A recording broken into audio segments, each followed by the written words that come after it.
para lo cual dicho funcionario de vigilancia, ¿verdad? Aquí este es un vigilante. El oficial de cumplimiento por naturaleza es un centinela, ¿verdad?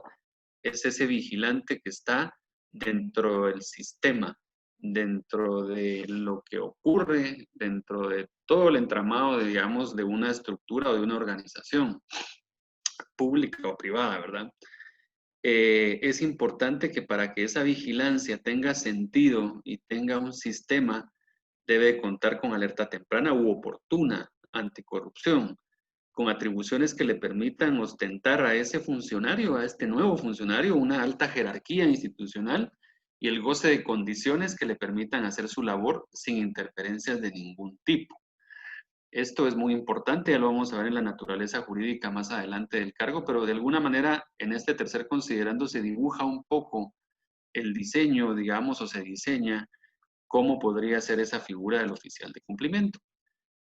El cuarto considerando entra ya directamente a que aquí entendamos, ¿verdad? Miren, yo sé que estos temas de las nuevas iniciativas, y debe ser así, tienen una discusión técnica, tienen una discusión estratégica, tienen una discusión meramente política, y quise traer este considerando, puede ser que ustedes en su momento decidan en una comisión de estilo volárselo, no los culparía, yo creo que de repente yo haría lo mismo, pero yo lo dejé aquí en aras de que vayamos entendiendo y que este primer boceto de iniciativa se baste a sí mismo y pueda ser explícito por por su propio texto.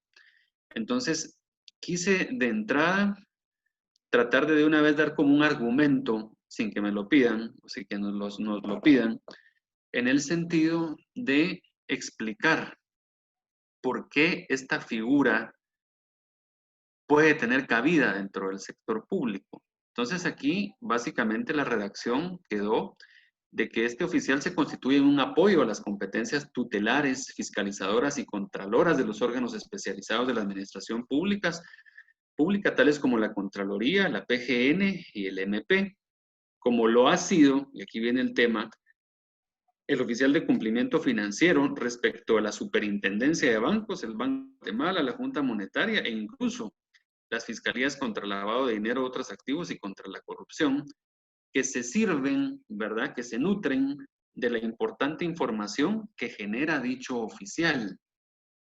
Aquí cualquiera pudiera venir y decir, mire, pero entonces le está robando el espacio a los auditores y le está robando el espacio a la fiscalía y le está robando el espacio a la Contraloría. No, le está facilitando, le está generando información técnica, le está haciendo un servicio de reportería que ya quisiera la Contraloría tenerlo. Es más, no diría la Contraloría. Si yo fuera el Contralor General de Cuentas, yo querría tener un oficial de cumplimiento metido que no sea de mi estructura de auditores, que no sea de la estructura de otro órgano de control y que no sea ni siquiera tampoco de la estructura subordinada, politizada de la institución en la que está el oficial. Y ya vamos a ver ese deslinde en autonomía e independencia de funciones que hacen de esta figura ese funcionario objetivo, imparcial, neutro, que puede generar información de importancia, que ya lo hace el oficial de cumplimiento en los bancos. Vayan ustedes ahorita al banco con un depósito de 10,000, $1 a intentar abrir una cuenta de bancos. La persona que le va a dar el sí o el no, no es ningún jefe, va a ser el oficial de cumplimiento. La persona que tiene la clave, la llave de acceso a las operaciones para poder autorizarlas dentro de los bancos, y muchas veces nosotros ni siquiera nos damos cuenta, es el oficial de cumplimiento. Es una figura que ha cobrado tanta relevancia y tanto respeto a lo interno que al final se ha convertido en la persona que tiene la última palabra para las operaciones. Y se ha demostrado la importancia que tiene esta figura ya desde el punto de vista de el cuidado del patrimonio bancario y también de la confianza de los clientes, ¿verdad? Y no solo bancario, en general, todo el sistema financiero que es bastante diverso. El artículo 1, para entrar ya en el articulado de la ley, habla sobre la creación. Aquí entramos directo, ¿verdad? A crear una figura. Por eso es que el artículo 1 no habla de objeto ni de ese tipo de preámbulos, digamos, sino que de una vez, artículo 1, creación. Se crea el oficial de cumplimiento para el sector público con el objeto de velar por la integridad pública, la probidad, la confianza institucional, la certeza jurídica, la prevención de la corrupción y el fortalecimiento de la transparencia en las instituciones del Estado. ¿Cómo se define? Se define como el encargado de ejercer la vigilancia temprana, oportuna y preventiva en las instituciones del sector público para el correcto desempeño en materia de transparencia, probidad y anticorrupción, de acuerdo con las funciones y disposiciones previstas en la presente ley y lo que para el efecto establecen las leyes específicas atingentes a la responsabilidad de los empleados y funcionarios públicos. La naturaleza jurídica a la que hacíamos referencia hace un momento. Es un cargo público, lógicamente, ¿verdad? Que debe de gozar de autonomía de funciones e independencia operativa, al que le son aplicables todos los derechos y obligaciones laborales establecidas en las leyes de la República y en las disposiciones específicas de la presente ley, cuya actuación es previa y fundante o fundamenta la cultura de denuncia en materia de integridad pública. Lo vamos a ir viendo más adelante porque se desarrolla de alguna manera esta naturaleza jurídica en el entramado normativo de esta iniciativa. Solo aquí una puntualización. Cuando se habla de autonomía de funciones e independencia operativa, siempre son temas que pues, pueden hacerle ruido a cualquiera, pero aquí sí es necesario dejar establecido de que él va a tener unas funciones que las vamos a ver más adelante, y esas funciones son propias, las va a ejercer con autonomía. ¿Por qué independencia operativa? Porque cuando hay un funcionario que no la tiene para hacer las tareas que tiene este oficial de cumplimiento, no podríamos pensar que se le pida que traiga la orden por escrito del superior jerárquico, o sea, esa burocracia que todos conocemos del gobierno y del Estado, en donde, mire, yo no le doy información a usted, aunque usted sea el oficial de cumplimiento, porque no viene con el visto bueno del jefe, o el no sé qué, el no sé cuánto, no sé cuánto. Aquí, esta ley, por eso crea un estatuto específico para este funcionario, le da independencia operativa, ¿verdad? Al cargo. Ya los controles que se puedan ejercer sobre la buena o mala diligencia del oficial de cumplimiento ya es parte de las leyes laborales, pero lo que no puede es dejar de tener independencia para poder operar, para poder tener maniobra y cintura, sobre todo para requerimientos de información, que eso es básicamente el día a día de un oficial de cumplimiento. Tener la llave para poder entrar a cualquier lugar y que no tenga que estar pidiéndole, porque entonces se desnaturaliza la figura. Imagínense que tenga que estarle pidiendo a un montón de gente vistos buenos, entonces se filtra la información y ahí se desnaturaliza totalmente la figura de un oficial de cumplimiento. ¿Cuáles serían los principios rectores para la actuación de este oficial? Primero, dotarle de legalidad, ¿verdad? Él no puede actuar al margen de la ley es básicamente su herramienta. Integridad pública, ¿verdad? Probidad, transparencia, actuar con objetividad, confidencialidad, que sería uno de, digamos, el credo, por así decirlo, el oficial de cumplimiento, la confidencialidad, la autonomía funcional, la independencia operativa a la que ya nos referimos, la celeridad, la oportunidad y la prevención. Fíjense que la celeridad es muy importante porque en materia de prevención, en materia de recopilación de información, y aquí me voy un poco al ámbito del proceso penal, hay un principio en el sistema penal que se llama el peligro en la demora. Probablemente lo hemos escuchado. El peligro en la demora hace o dota de atribuciones a personas y a gente que normalmente no las podría tener cuando hay flagrancia o cuando hay un elemento probatorio que es mejor capturarlo o, digamos, recolectarlo en un momento determinado porque puede perder las propiedades inherentes. Aquí hablamos de la conservación, de la cadena de conservación de la evidencia, por ejemplo, ¿verdad? En materia de investigación criminal o en criminalística de campo, hay dos cadenas. Ustedes han escuchado hablar de la cadena de custodia y no sé si han escuchado hablar de la cadena de conservación. La cadena de conservación va metida dentro de la cadena de custodia. La cadena de conservación hace que, por ejemplo, el fluido recolectado en una escena de crimen, puede ser sangre, puede ser semen, puede ser, pues, para ilustrarnos un poco, tiene un tiempo de vida útil, ¿verdad?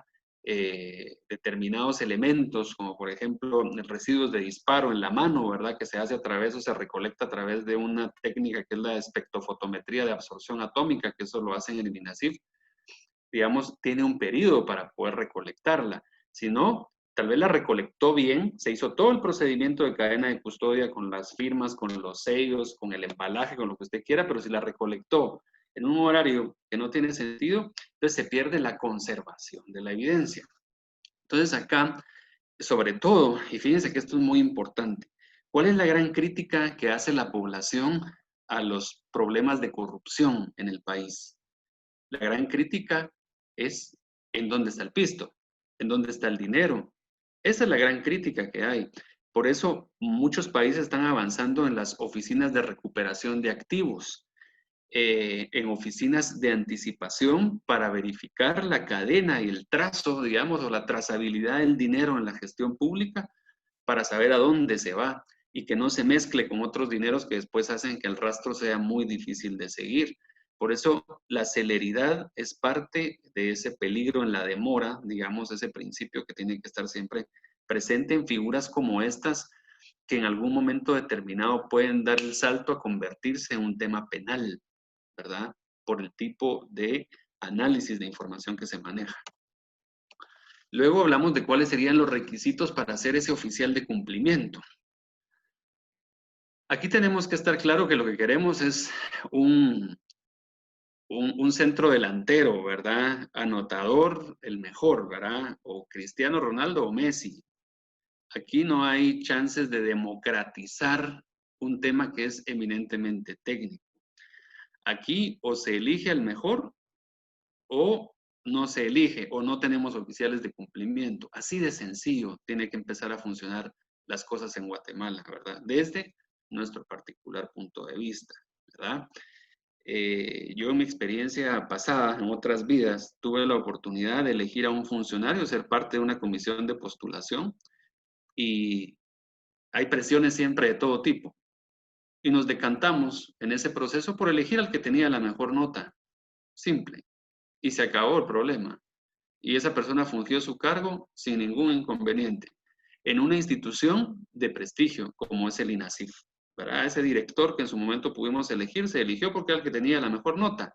Punto, se acabó la discusión. Y es parte de por qué el INASIF, junto con, por ejemplo, el Banco de Guatemala, son instituciones de muy reconocida credibilidad. ¿Por qué? Porque han generado espacios para que lleguen los mejores. Así de sencillo. Entonces, para ser oficial de cumplimiento, debe ser guatemalteco, lógicamente, reconocida honorabilidad, puede ser abogado, economista, contador público y auditor, con especialización de posgrado en administración pública, políticas públicas, gobernanza pública, más de 5 años de experiencia en el sector público, no haber sido condenado en juicio de cuentas ni por corrupción, no ser pariente entre los grados de ley de los presidentes de los organismos de Estado, ni jefes de los órganos de control del Estado, o sea, no puede ser pariente del Contralor ni de la Fiscal General, así como tampoco de los funcionarios y empleados públicos de la institución en la que hubiere de fungir. Para ser confirmado, esta es una novedad interesante que abona en la lógica de la capacitación y formación, dice que deberá aprobar satisfactoriamente el curso especializado para oficiales de cumplimiento del Instituto Nacional de Administración Pública. Aquí empezamos a introducir nuevamente al INAP. Prohibiciones y compatibilidades. ¿Qué prohibiciones tendría esta figura? Obviamente revelar información que obtenga en el ejercicio de su cargo, recibir regalos o dádivas, participar a cargos de elección popular. Compatibilidades, ¿con qué sí es compatible? Con la docencia y con el ejercicio administrativo de algún cargo en la docencia, en función de su tiempo, de los horarios. Participar en toda clase de eventos académicos relacionados a la materia de su cargo. Asociarse en gremios académicos y entidades con fines benéficos. ¿Cómo se selecciona a este oficial de cumplimiento? Pues hablamos de crear acá una comisión temporal para seleccionar, no para elegir, seleccionar a los candidatos elegibles al cargo. La comisión se reuniría una vez al año durante un mes y se integraría por un diputado miembro de la Comisión de Probidad y Transparencia del Congreso, quien la presidiría, el secretario general de Planificación de SEGEPLAN, quien fungiría como secretario técnico de la comisión, el secretario de Política Criminal, designado por el fiscal general y jefe del Ministerio Público, el subcontralor de Probidad, designado por el Contralor General de Cuentas de la Nación, un representante nombrado por el Procurador General de la Nación y el gerente del Instituto Nacional de Administración Pública, INAP.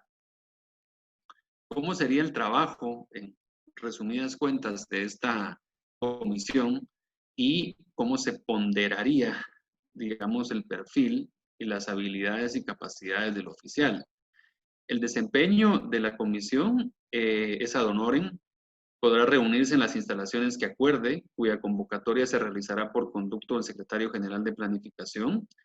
La comisión seleccionará a los candidatos elegibles por unanimidad en función de la nota más alta obtenida durante el proceso de selección y en su defecto por mayoría calificada de 4 votos. Artículo 11, la tabla de gradación. La comisión deberá elaborar una tabla de gradación para calificar el perfil de cada aspirante, la cual será aprobada por unanimidad, y al final de cada proceso deberá hacer una evaluación para acordar las reformas de procedimiento que fueren necesarias para el mejor desempeño de su trabajo.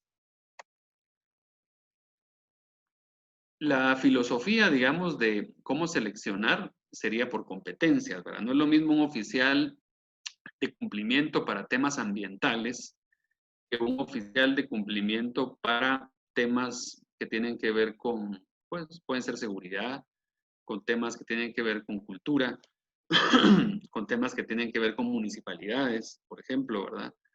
Hoy es innegable que hay una división bastante especializada de competencias en los distintos órganos del Estado que requieren de, pues, un expertise y un conocimiento específico, ¿verdad? No es lo mismo el tema energético que el tema de desarrollo social.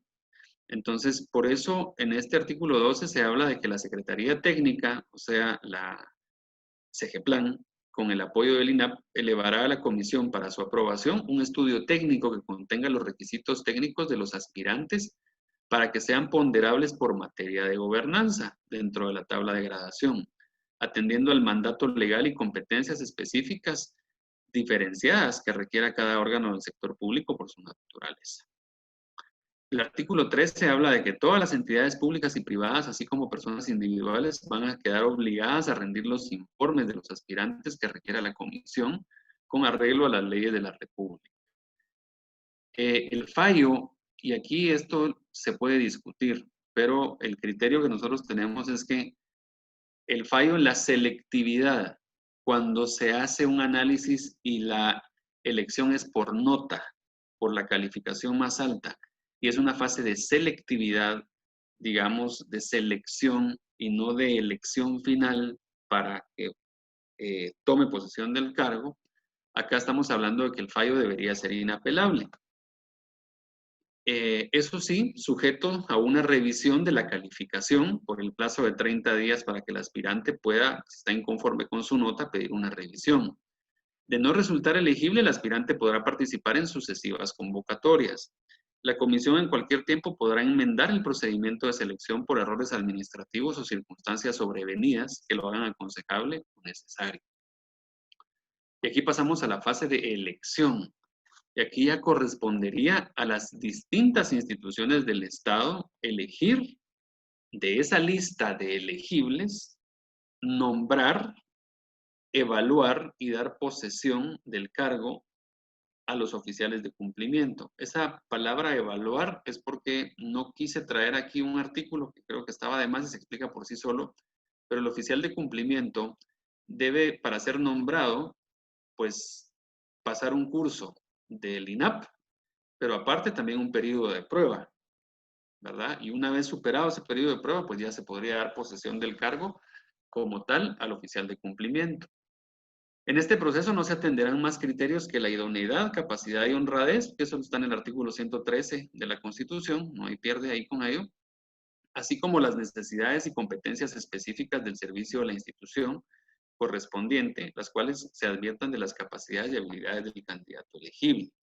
La elección será motivada por la autoridad, o sea, será explicada, ¿verdad?, por la autoridad correspondiente, dejando constancia escrita. El elegido podría renunciar al proceso en cualquier momento, eso es un derecho constitucional, en cuyo caso la autoridad elegirá en su orden al siguiente mejor calificado de la lista de candidatos que le hubiera sido remitida. O sea que aquí la elección ya viene predeterminada, por así decirlo. O sea, le están dando a, por ejemplo, pensemos al ministro de Finanzas o al ministro de Cultura, le están dando ya una lista de personas dotadas de altas capacidades técnicas para fungir en ese cargo en un orden de notas. Técnicamente, la persona, el superior jerárquico, debería de decantarse por elegir al número uno de la lista y no haya tanto pierde, ¿verdad?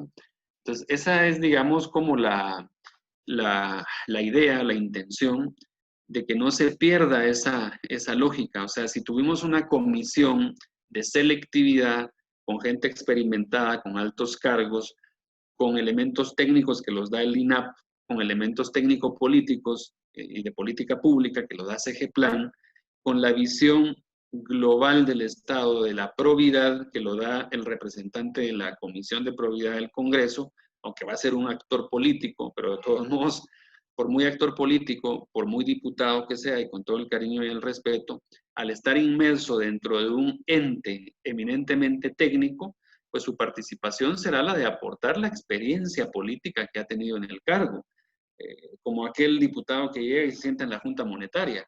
La Junta Monetaria está prácticamente todo dicho. No creo yo que ninguno va a ir a cambiar la fórmula de la política monetaria de la Junta Monetaria, creo yo. No sé, en Guatemala cualquier cosa puede pasar. Pero la intención acá es que esa experiencia de los diputados que están en esta comisión de probidad pueda ponerse también al servicio de una comisión que seleccione a ese perfil. Imagínense, si esta ley pudiera pasar, pudiera salir con un dictamen favorable y en un momento pueda aprobarse, pues, pues esta comisión va a tener todo el historial, ¿verdad? Va a tener todas estas conversaciones, las charlas que ustedes van a tener más adelante, los debates y demás. Entonces, es conveniente que esté este representante ahí. Aquí entramos en materia de cuáles serían ya en concreto las funciones del oficial de cumplimiento. Primero, implementar y desarrollar los programas de cumplimiento normativo para la gestión de riesgos y prevención del delito basados en las normas técnicas, estándares internacionales y el acatamiento de normas jurídicas.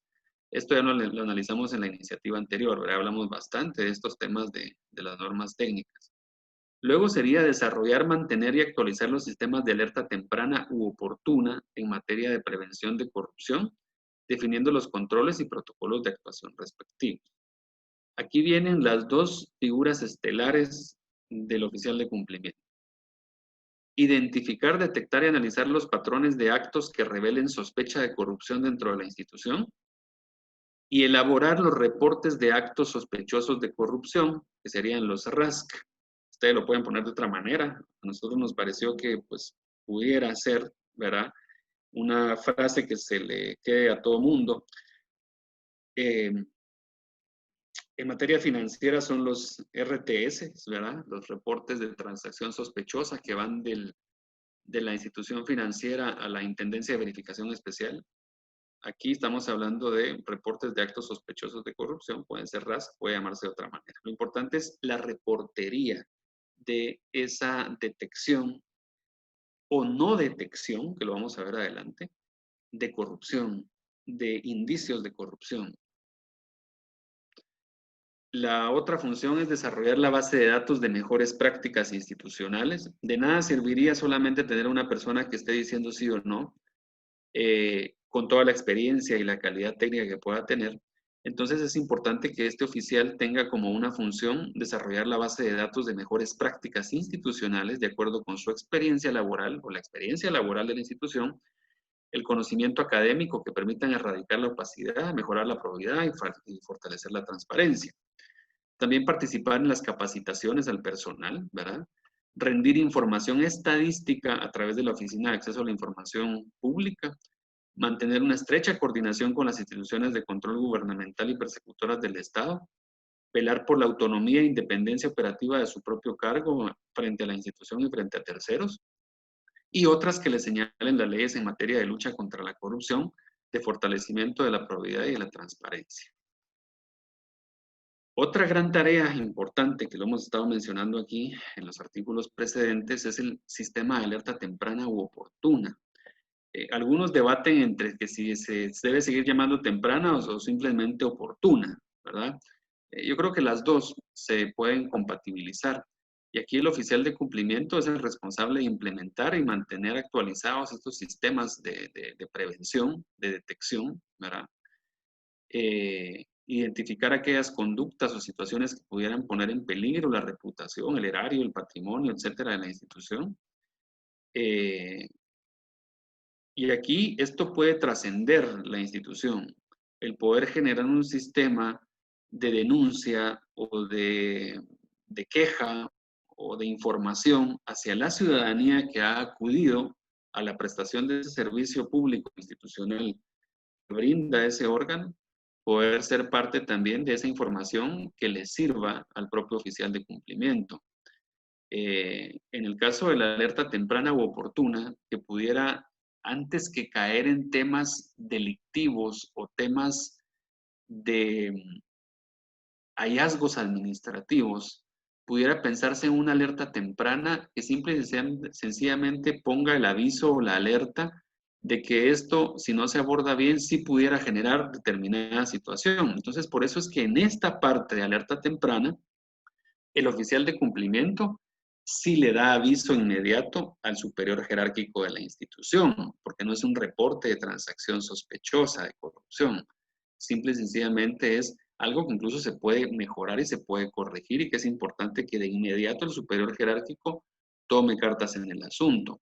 Pero lo otro que requiere de un análisis mucho más sofisticado del expertise del oficial para analizar lo que está pasando dentro de una transacción o una operación, eso no se lo puede decir al superior jerárquico de la institución porque se desnaturaliza la función del oficial de cumplimiento. Ya vamos a ver más adelante en qué momento el oficial de cumplimiento le reporta al superior jerárquico, pero le va a reportar después de que le haya reportado a los órganos de control, a la Contraloría o al Ministerio Público, para que no se desnaturalice la función. Entonces, esos son los dos grandes temas. Alerta temprana, yo oficial de cumplimiento le comunico a mi superior jerárquico. Tema de transacción sospechosa de corrupción, no le comunico inmediatamente, sino que a quien le comunico es a la entidad que corresponda, ¿verdad? Que puede ser Contraloría o puede ser Ministerio Público. Y luego le comunico al superior jerárquico. Pero el superior jerárquico ya va a saber de que el MP ya está enterado o que la Contraloría ya está enterada, ¿verdad? Esto es importante en términos, yo creo que esto se entiende perfectamente bien el porqué de estos tiempos, si quieren lo podemos después hablar, pero es un tema que ustedes tendrán que debatir sobre los tiempos. El reporte de actos sospechosos de corrupción se refiere a que todas aquellas actividades sospechosas de corrupción, así como de atentar contra la integridad pública, la probidad y la transparencia de la institución serán reportadas por el oficial de cumplimiento mediante un formato de reporte de actos sospechosos de corrupción. Aquí lo estamos calificando ya de corrupción, pero pudiera ser también un reporte de acto anómalo o acto o incidencia o lo que sea, lo que tenga que ver con un matiz no penal. Porque cuando hablamos de corrupción, esto es prácticamente mandarlo al MP. Es un tema que se tiene que debatir en el seno de esta comisión o con los parámetros que ustedes consideren. El formato o el formulario debe incluir todos los datos que identifiquen la incidencia, así como el análisis del oficial. Ojo con esta frase final. El reporte no sustituye a la denuncia. Esto no es una denuncia y por lo tanto constituye solamente un elemento indiciario para la investigación administrativa en la Contraloría o penal según corresponda. O sea que este reporte no es por sí mismo una denuncia. O sea que el reporte no contempla la sindicación de una persona. Lo que reporta es algo que se detectó, algo que se tiene que confrontar y, digamos, contrastar con los procedimientos ya oficiales y puede ser que la misma fiscalía diga, mire, esto no es penal, esto en todo caso es administrativo. O la propia Contraloría, no, esto es un delito, pues eso tiene que pasar para allá. O que simple y sencillamente no sea ni una ni cosa ni otra. Pero es una obligación del oficial del cumplimiento identificar esa incidencia. En el caso de que no fuera ni una cosa ni otra, pudiera ser que sea algo que solamente quede en el campo de mejora, en el campo de reconducir o ajustar algún manual de procedimiento, algún reglamento interno de la institución. Quizá puede ser alguna cosa buena que parece mala a criterio del propio oficial de cumplimiento. Entonces, fórmulas las habrán. Obviamente una ley como esta tendría que tener un reglamento y además la propia ley esta puede seguirse enriqueciendo, ¿verdad? El banco de mejores prácticas. Todas aquellas situaciones resultantes de esos procesos deberán traducirse a la creación de un banco de buenas prácticas, ¿verdad? Que el oficial de cumplimiento debe gestionar y poner en conocimiento en forma semestral al superior jerárquico, o sea, pasarle un reporte a las instituciones con las que tiene relación de que estas fueron las mejores prácticas seleccionadas, se reformaron protocolos, se modificaron, y eso obviamente vendría a enriquecer también el propio trabajo de la Contraloría, ¿verdad? Como una fuente importante de información. Y es que muchas veces criticamos a la Contraloría por la aparente discrecionalidad que tiene y por esos criterios que nadie sabe de dónde salen, pero que como lo decía el otro día el señor diputado Mencos, que fue Contralor, también la actuación del auditor se rige por principios, ¿verdad? Y nos hablaba de ese principio tan interesante que a mí me gustó mucho y que vino, creo yo, a enriquecer la iniciativa anterior, que él hablaba del principio de la substancia, él nos corregirá, pero fue lo que yo tomé nota, de cuando digamos, un procedimiento tal vez no está reglamentado, pero en substancia es algo que va a venir a mejorar la gestión, digamos, entonces el auditor puede hacer mérito, o, digamos, recoger ese principio y pues generar un informe diferente, ¿verdad? Porque está preservando la institucionalidad por virtud de ese principio, aunque no esté plasmado en la legislación. Entonces, a veces se cree que la Contraloría va por un criterio propio, el que le da la gana al auditor, pero hay unos principios, hay unos principios. Entonces, las mejores prácticas pueden venir a fortalecer todavía aún más ese trabajo de las entidades de control.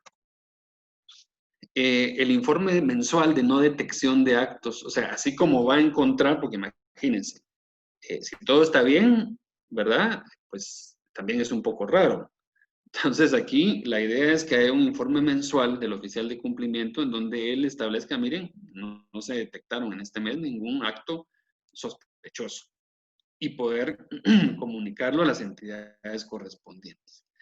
Y luego habrá muchos interesados, ¿verdad? Ciudadanos, prensa, etcétera, en conocer qué es lo que está haciendo, ¿verdad? El oficial de cumplimiento, porque, digamos, el sigilo bancario o financiero que quedó establecido y que se volvió una cultura y un estilo de trabajo dentro del sistema financiero, es una barrera para cualquier persona que quiera llegar y saludar al oficial de cumplimiento, no se puede, ¿verdad?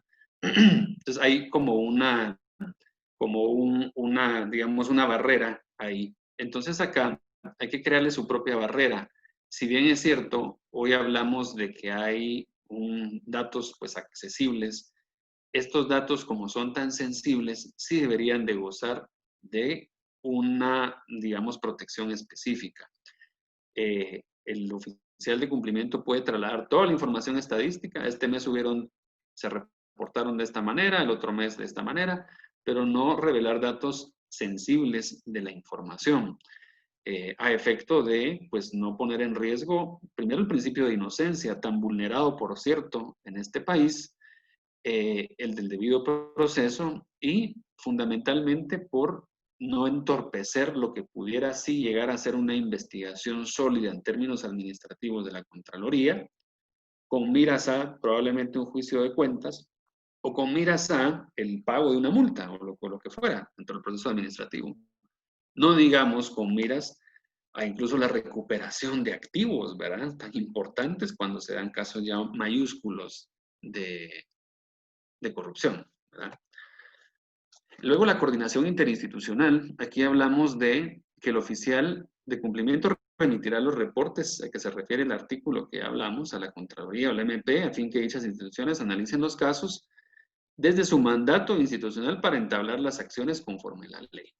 A las 48 horas, lo que hablábamos hace un momento, de presentado el reporte, el oficial de cumplimiento le va a informar al superior jerárquico. O sea, no es como se saltó las trancas y no me informó. Sí, la ley le permite al oficial de cumplimiento saltarse las trancas, por así decirlo, que es un argot muy popular en la administración pública, porque se desnaturaliza si no se las salta, ¿verdad? Entonces aquí hay que reportarle, sí, pero 48 horas después.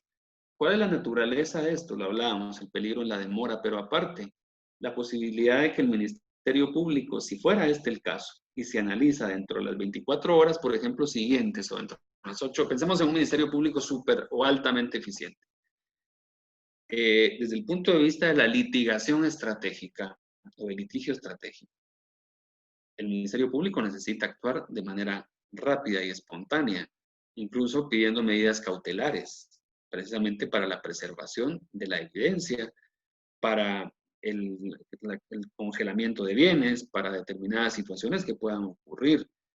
Por eso es que esta parte se reserva para el análisis y la investigación de las entidades que en un momento determinado no debieran ver entorpecida su labor. Esa es la razón por la cual al superior jerárquico de la institución, al ministro, ¿verdad? Por así decirlo, le van a poner en conocimiento pues 48 horas después, ¿verdad?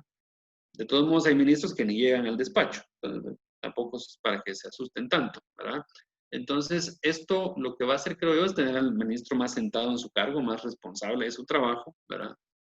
Y va a ir generando una cultura de verificación, una cultura de responsabilidad. El artículo 23 habla de la obligación de colaborar. Todas las instituciones y personas jurídicas individuales e individuales incluso están obligadas a prestar colaboración al oficial de cumplimiento con el objetivo de suministrar elementos de juicio para el análisis que deba verter dicho funcionario en los reportes de actos sospechosos de corrupción, ¿verdad? Es prohibida la revelación de estas solicitudes o pena de incurrir o bajo pena de incurrir en responsabilidad penal. Las entidades y personas mencionadas deberán atender las solicitudes dentro del improrrogable plazo de 72 horas. Aquí introducimos también la figura del REGAE, del Registro de Adquisiciones del Estado, porque este debería de enviar de oficio, un informe mensual a los oficiales de cumplimiento de todas aquellas personas individuales y jurídicas que registren su actividad. Esto le va a permitir al oficial de cumplimiento tener información, datos para hacer sus análisis, sus cruces de información, ¿verdad? El tipo de empresa, el tipo de proveedor del Estado, el tipo de consultor, el tipo de lo que sea, para poder tenerlo dentro de su esquema, digamos, de análisis. Luego hablamos de la independencia, ¿verdad? Lo que habíamos hablado antes, el oficial gozará de autonomía de funciones en el ejercicio de su cargo en forma operativa y de autonomía.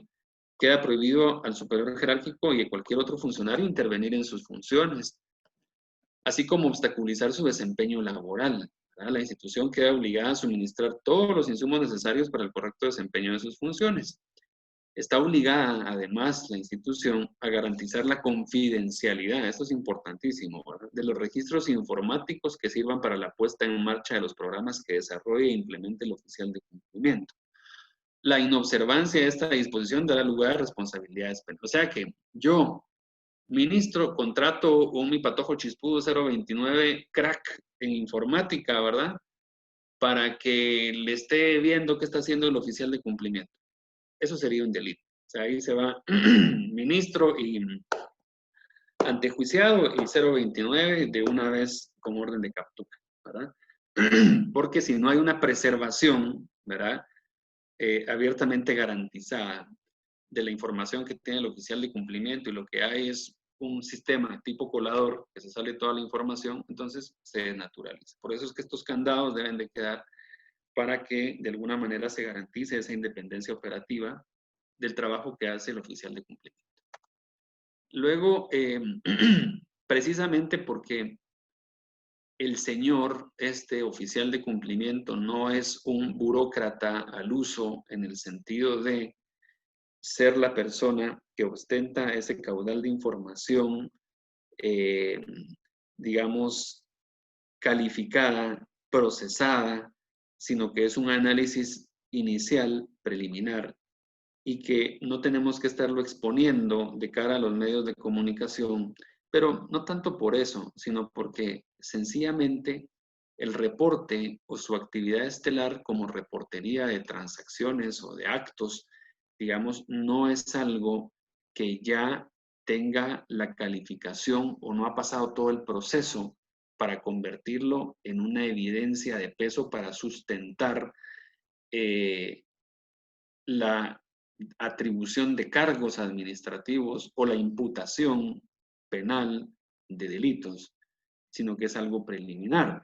Por lo tanto, debe de estar exento de prestar testimonio del Ministerio Público o testimonio judicial, quedando prácticamente sujeto al marco de sus funciones y a las aclaraciones y ampliaciones a las que se refiere el artículo 21. Puede ser que al Ministerio Público o a la Contraloría no le haya quedado claro el reporte que le está mandando, entonces le pide una aclaración o una ampliación. O sea, ahí sí, porque hay una relación de coordinación interinstitucional.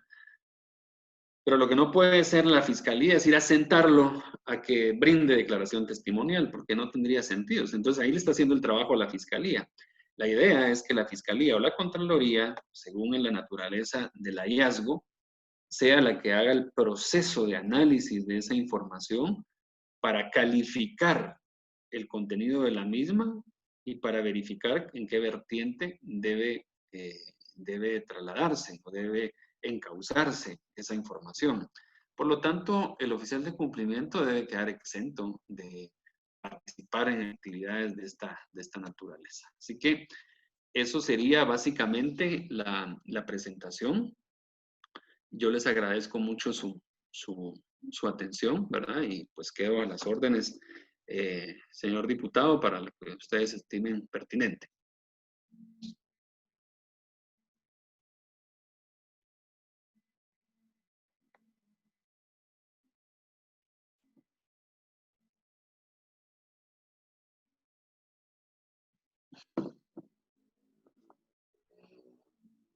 Gracias, Arkel. Fíjate que tengo una duda. En la propuesta no aparece la temporalidad, o sea, ¿cuánto tiempo va a durar el oficial de cumplimiento en sus funciones? Sí, la verdad es de que, o sea, la idea en esto sería de que el oficial de cumplimiento, al ser nombrado, pues tenga una carrera dentro de la propia institución. No tendría una temporalidad más que la temporalidad de jubilarse, ¿verdad? O sea, cuando se decida su jubilación, no está sujeto a una temporalidad. Eso es algo que habría que discutirlo, pero la lógica sería de que del oficial de cumplimiento se siga especializando y haga una carrera como oficial de cumplimiento dentro de la institución. Gracias. ¿Alguien de los asesores o diputados presentes que tenga alguna duda?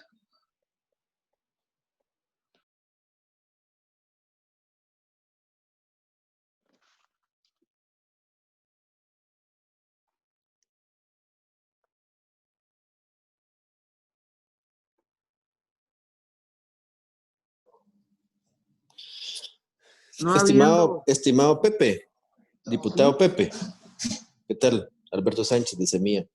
Solo una pregunta. ¿Cómo no vernos en el riesgo de que algunos puedan argumentar de que se está haciendo alguna duplicidad o de trabajo, de esfuerzos con la Contraloría?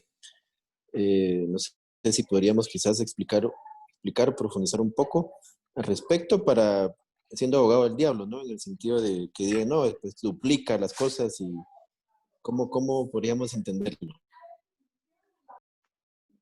Gracias, Alberto. Sí, es parte de, perdón, es parte de las preguntas y de los temas que pueden surgir con toda naturalidad y te agradezco desde ya por formular la pregunta.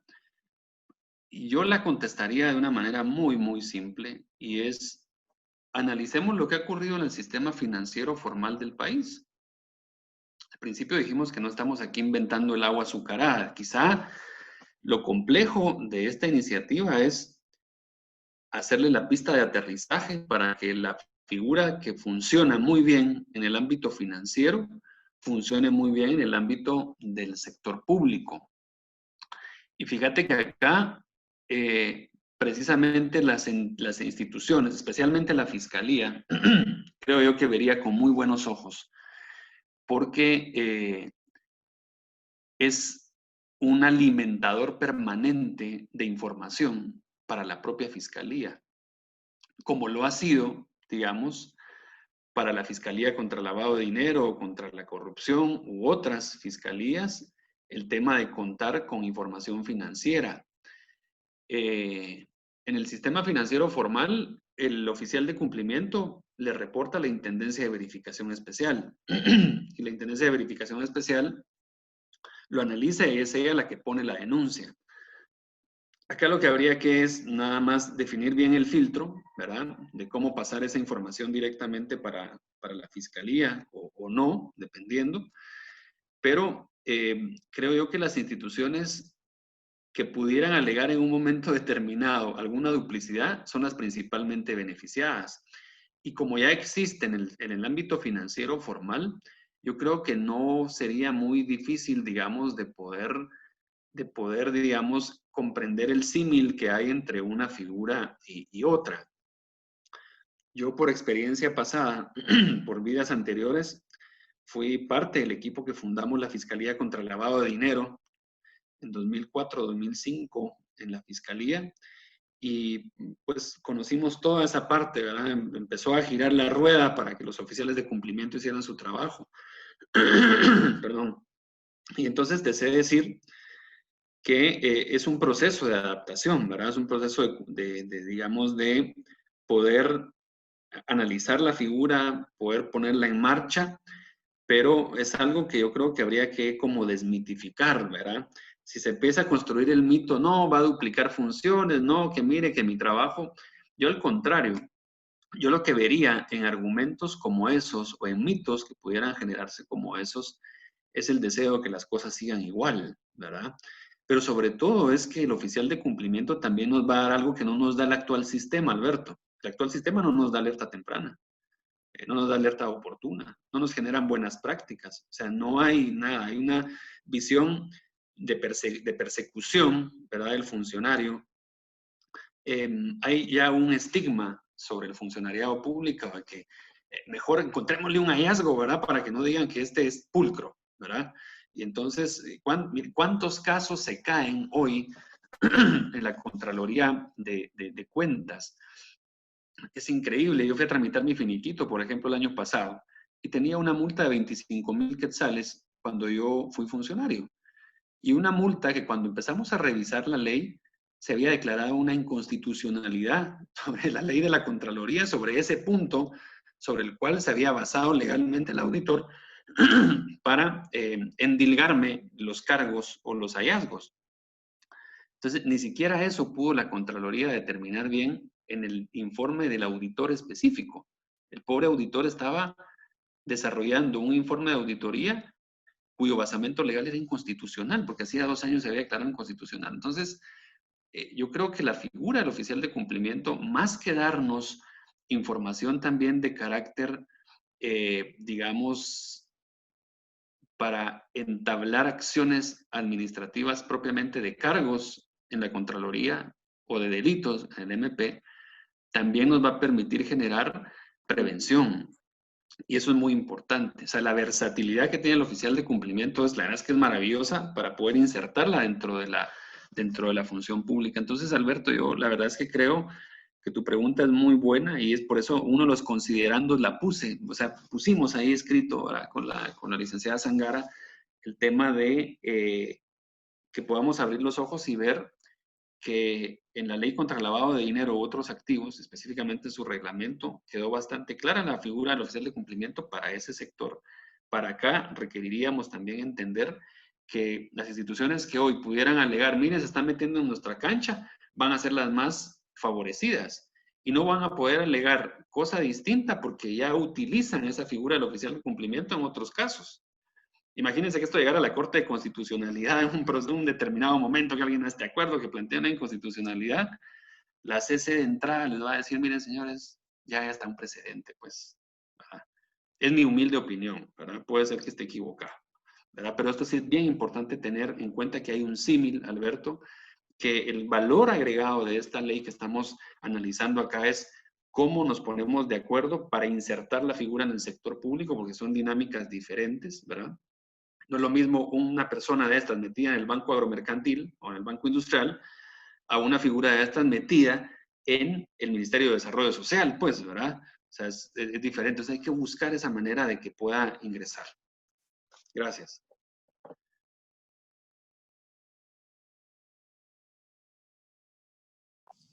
Gracias, gracias.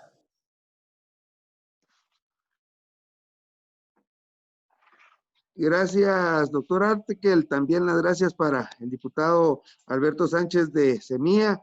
¿Alguien más que tenga alguna otra pregunta?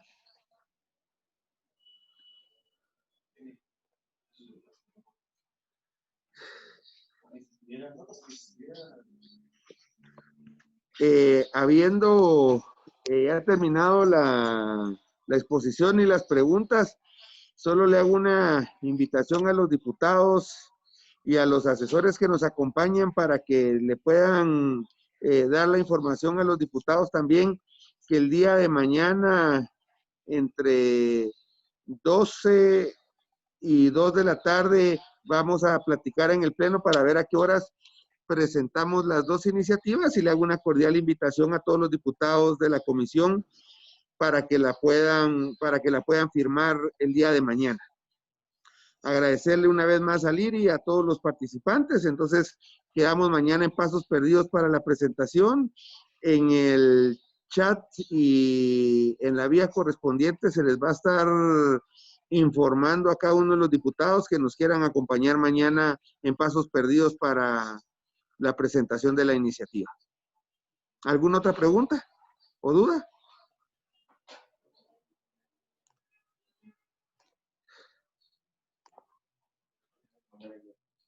Quedando hasta ahí, entonces les agradecemos a cada uno de ustedes y damos por concluida la reunión de la comisión del día de hoy.